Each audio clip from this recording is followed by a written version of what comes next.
HTML video. The HTML video tag is used to embed video into a web page. It allows you to play videos on your web page without the need for a third-party plugin. Here is an example of how to create a video element in HTML. Video tag is used to embed video.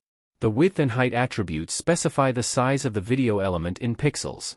The controls attribute adds playback controls to the video element. The source element specifies the URL of the video file and its MIME type. The text, "Your browser does not support the video tag," is displayed if the browser does not support the video tag.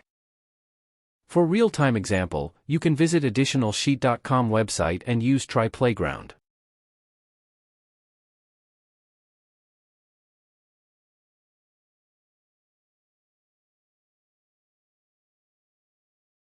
Conclusion: HTML video tag is used to embed and play video files on a web page. The width and height attributes specify the size of the video element in pixels.